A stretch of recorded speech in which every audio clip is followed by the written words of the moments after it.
English Leap Podcast. From Speak English with Class. Jake, I saw a learner comment yesterday that stayed with me. What did it say? I study English, but when I try to speak, I freeze. Maybe I'm just not made for this. That hurts. It does, because I think many learners have thought something like that. After one bad conversation. After forgetting a word they knew yesterday.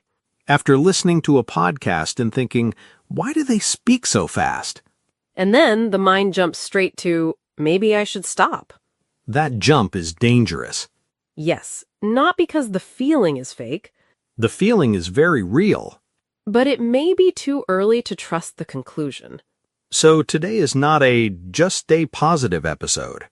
No, I don't think that helps enough. Good. My inner critic would roll its eyes. Today, we're talking about the moment before you give up on yourself too quickly. When you're tired, disappointed, and almost ready to believe the harshest story about yourself. And why that story may not deserve the final word. Hey, English learners! Welcome back to the English Leap Podcast, your cozy little place to learn easy English through real, everyday conversations. I'm Anna. And I'm Jake. And today's episode is already looking at me a little too directly. The topic is, don't give up on yourself too quickly. This is for English learners, but also for anyone trying to build something slowly. Confidence, a skill, a better routine.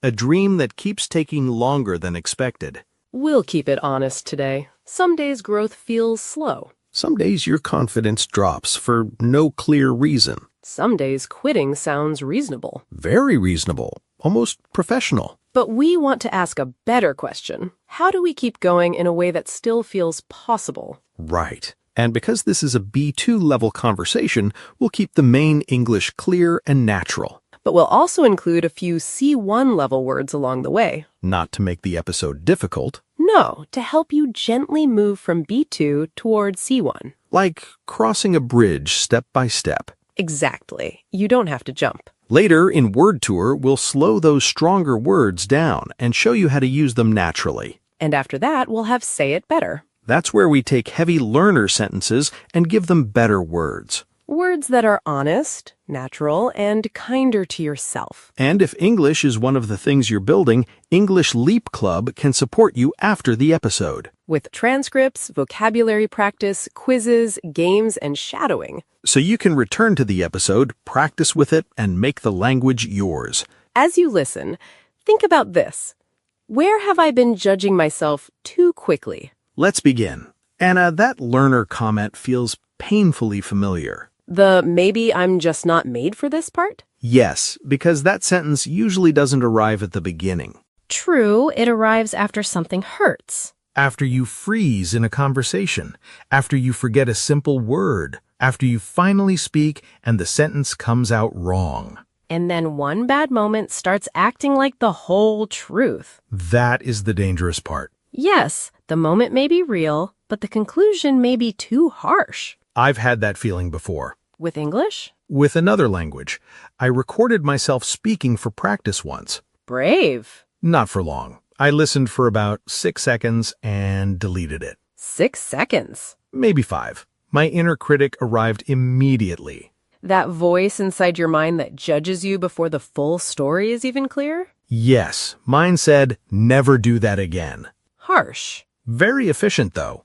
The inner critic can be like that. It doesn't always shout. Mine sounded calm, almost professional. What did it say? You sound awkward. Don't embarrass yourself. And because it sounds like advice, you almost believe it. That's what scared me. It didn't feel cruel in the moment. It felt sensible. But it was not the whole truth. No, the truth was I sounded uncomfortable because I was practicing something new.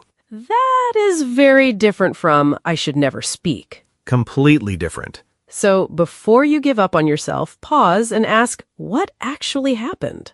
Not, what horrible thing does this prove about me? Right. What happened? I forgot a word. I froze. I missed practice. I sounded awkward. Those are problems you can work with. But I'm hopeless is not a plan. It's a locked door. And we don't build a life from a locked door. That line hurt a little. Good hurt? Useful hurt. Then keep the sentence. My inner critic is loud today, but that doesn't mean it is right. That gives you space. And space matters. Because when there's space, you can choose the next step. But not every hard moment is loud and sudden. True, sometimes you don't give up after one bad conversation. Sometimes you get tired slowly. This is another reason people give up too quickly. They keep trying, but the result doesn't come fast enough. Yes, you study for weeks, you listen, you repeat, you save useful phrases. You feel like you are doing the right things. Then real conversation starts and your mind goes blank. That is such a rude moment. Very rude. Because you don't just feel sad, you feel disheartened.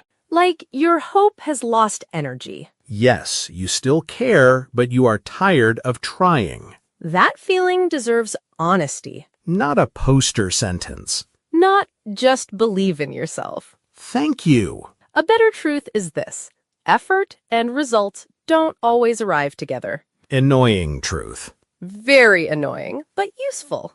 So, what should a learner do when they feel disheartened? First, lower the weight for a short time. Lower the weight? Yes, imagine you are carrying something heavy. If it becomes too much, you don't have to throw the whole thing away. You can carry a smaller piece. Right. Instead of, I must speak fluently, try, I'll answer one question out loud. That feels possible. Instead of, I must finish the whole episode, try, I'll repeat one useful minute. That does not sound like quitting. Because it isn't quitting, it is making the step possible again. And what should they measure? Recovery. Recovery? Yes, last month maybe you froze and stopped. This time maybe you froze, paused, and answered with a simple sentence. That still feels small. It is small, but it is not nothing. Because you came back into the conversation. Yes, that matters. So when hope gets tired, don't only ask, why am I not there yet? Ask, what is one smaller sign that I am still learning? That question is kinder. And more accurate. And what about when something actually goes wrong? A real setback? Yes, a problem that slows you down and hits your confidence. Like missing practice for 2 weeks. Or doing badly in a speaking test. Or trying a conversation and feeling embarrassed afterwards. That kind of thing can feel heavy. It can. A setback can shake your confidence. But it can also give you information. That is the part people miss. Let's make it practical. Good. Imagine a learner wants to speak better, but every day she only watches English videos quietly. So she is spending time with English. Yes, and that is not useless. But it is not the same as speaking practice. Right. Then one day someone asks her a simple question in English and she freezes. Painful. Very. But the lesson is not, I'm bad at English. The lesson is, my practice has not trained the skill yet. That is much more useful. Because now she can change something. She can answer one question out loud after each video. Or repeat one short dialogue until it feels natural. Or prepare 3 sentences before a real conversation. That is how a setback becomes useful. It stops being a punishment and becomes feedback. Feedback with bad manners. Very bad manners. But still feedback. So after a setback, don't only ask, how do I stay motivated? Ask, what did this show me? And what needs to change? That question can save months. Because sometimes people don't need more pressure. They need a better method. That is worth remembering. And even when the method is better, progress may still feel quiet for a while. That's the part learners hate. I know. The plateau. Yes, the plateau. The flat part. A plateau is when progress seems to stop even though you are still working. I hate that part. Most people do. At least with a setback, something happens. True, a plateau is quieter. It is like walking on a long, flat road and thinking, am I even moving? That is a good image. Thank you. I keep one metaphor in my pocket. Use it carefully. I will try. The plateau is difficult because the early rewards disappear. At the beginning, you learn 10 useful phrases and feel amazing. You understand your first simple conversation. You order coffee in English and feel like a new person. Then, later, progress becomes less visible. You are not learning hello anymore. You are learning speed, tone, confidence, and flexibility. Harder things to measure. Yes, much harder. So during a plateau, the wrong question is, am I fluent yet? Too much pressure. What is the better question? Can I understand the main idea faster than before? Good. Can I continue after a mistake? Useful. Can I explain my idea with simpler words? Very useful. Those questions show movement on the flat road. So the plateau is not a wall. No. It may be a stage where progress is becoming deeper, not louder. That helps. And if nothing changes for a long time, don't panic. Change the practice. Slightly. Not burn everything down. Please don't burn everything down. So if I always listen, I add shadowing. If you always learn words, use them in your own sentences. If you always study alone, try one short conversation. If you always jump to new content, repeat one useful part until it becomes yours. Less exciting. Usually. More effective. Often. That is unfair but acceptable. And that brings us to something people often misunderstand. Perseverance? Yes, because perseverance is not just try harder. I'm glad you said that because people make perseverance sound painful. Very painful, like you must suffer silently and never change anything. The movie version. Running in the rain. Staring at a mountain. Music swelling in the background. I don't trust any life plan that requires background music. Wise. So what is perseverance in real life? Continuing with care. That sounds softer than I expected. It is softer, but it is not weak. Explain. Perseverance is returning after a bad week. But not pretending the bad week didn't happen. Right. It is returning and asking, what would make this easier to continue? So if I missed practice because my routine was too big, You return with a smaller routine. if I avoided speaking because I felt nervous, You return with a script. if listening felt too fast, You return with slower audio and repetition. so perseverance is not punishment. No, it is commitment with adjustment. That line is strong. Keep it. Keep it. Commitment with adjustment. Direction stays, method changes. Yes, that gives people a way back. And honestly, many learners don't need a perfect plan. They need a way back without shame. That feels true. But even with a better plan, there is still one honest question left. Whether the journey still matters. Yes.